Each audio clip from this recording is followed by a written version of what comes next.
30 сентября по сегодняшний день проходят массовые похищения молодежи во Втурах и других населенных пунктах нашего оккупированного государства. Кадыровские наместники оккупантов похитили за пару дней 42 человека из села Автуры, это еще не считая тех, кого они похитить не смогли, не нашли.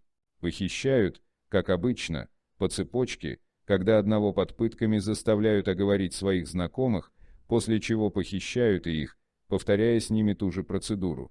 На похищенных фабрикуют уголовные дела по статье финансирования терроризма, всех пытают и избивают. Из похищенных пока известны данные лишь 5: Аслан Исраилов, Махд Хаджи Мусрапилов, Хамзат Балтиев, Арби Дакуев, Мухаммад Эльмурзаев, Расул Магомедхаджиев. Часть похищенных незаконно удерживают на территории Шалинского РАВД, часть перевезли в Грозный. Также мы получили информацию о массовых похищениях в Грозном, Аргуне и Урус-Мартане, но данными похищенных мы пока не располагаем. Свяжитесь с нами, если вам что-то известно по этому поводу, на кону жизни людей.